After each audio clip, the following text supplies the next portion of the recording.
Hello, welcome to my day 2 of Vizag trip. তো চলো, আগের ভিডিওগুলোতে তো বলেইছি যে আমরা এখান থেকে পরের দিন আরাকুতে যাব বলে রেডি হচ্ছিলাম। তো যাই হোক, আরাকুতে যাওয়ার জন্য আমরা ওই হোটেলটা ছেড়ে সমস্ত ব্যাগপত্র নিয়ে চললাম আরাকুর উদ্দেশ্যে। এই দেখো, রাস্তায় কি সুন্দর সুন্দর গণেশ দেখতে পাচ্ছিলাম। আসলে সামনেই গণেশ পুজো, আর এইসব দিকে তো একটু বেশি গণেশ পুজো হয়। তো তারপর এই একটা সুন্দর স্বর্গীয় দৃশ্য দেখতে দেখতে আমরা আরাকুর দিকে এগিয়ে যাচ্ছিলাম। এই যে মন্দিরটা দেখছো, আমাদের ড্রাইভার বলছিলেন যে এইটা নাকি লোকাল একজন দেবী, যার থেকে আশীর্বাদ নিয়ে গেলে নাকি পাহাড়ে উঠতে কোনো রকমের কোনো সমস্যা হয় না।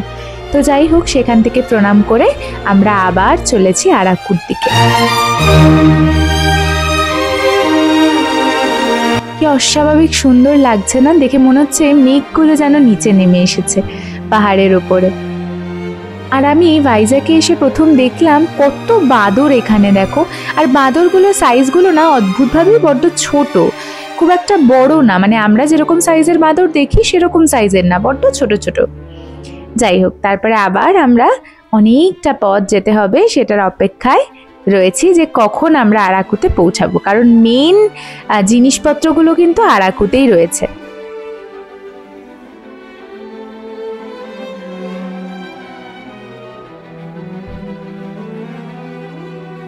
তারপর আমরা আমাদের হোটেলে পৌঁছে গেলাম।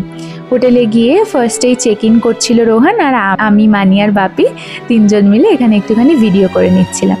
তো যাই হোক, তারপর আমরা চেক ইন করে যেটা করলাম, ফ্রেশ ট্রেশ হয়ে নিলাম, কারণ আবার আমরা এখান থেকে বেরোবো, বেরিয়ে ঘুরতে যাব। তো আমাদের ফার্স্ট ডেস্টিনেশন ছিল চাপারাই ফলস, মানে চাপারাই ওয়াটারফলস। কিন্তু দুর্ভাগ্যবশত আমরা ওখানে গিয়ে তো ছিলাম, গিয়ে আমরা ভেতরে ঢুকতে পারিনি, কারণ শুনলাম বিগত 3 দিন ধরে ইন্ডিপেন্ডেন্স ডের জন্য ওইটা বন্ধ রয়েছে। তো মনটা খুবই খারাপ হলো। যাই হোক, তারপর আমরা আবার ওখান থেকে বেরিয়ে পড়লাম। বেরিয়ে আমাদের যাওয়ার কথা ছিল অনন্তগিরি ফলসে, কিন্তু মানে মাঝ রাস্তায় এত জোরে বৃষ্টি নামলো, আমাদের ড্রাইভার বলেই দিল রাস্তাটা বড্ড নিচু, ওখানে যাওয়া যাবে না। তারপর আমরা ওখান থেকে ডিরেক্ট চলে গেছিলাম কফি মিউজিয়ামে। কফি মিউজিয়ামে গিয়ে ফার্স্টেই আমরা টুকটুক করে একটুখানি ভিডিও করে নিয়ে একটু ছবি তুলে নিয়ে ভেতরে ঢুকলাম।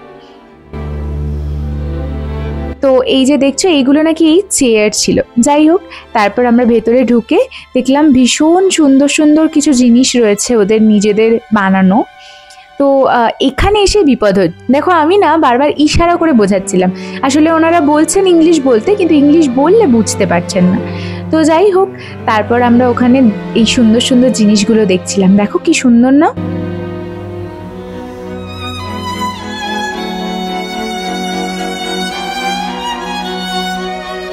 এই যে আমি নিজের জগতেই রয়েছি, পাখা আমি আর খুলতে পারছি না, কিন্তু পাখা আমাকে খুলতেই হবে। তো যাই হোক, এইসব করে নিয়ে এই যে আমি এখানে ভাবুক সুকান্তিনী ভেবেই যাচ্ছি। যাই হোক, তারপর সব কিছু দেখে আমরা ওখান থেকে বেরিয়ে পড়লাম। তারপর আর কি, বাড়ি চলে এলাম। আজকের ব্লগটা এতটাই, দেখা হচ্ছে নেক্সট ব্লগে। বাই।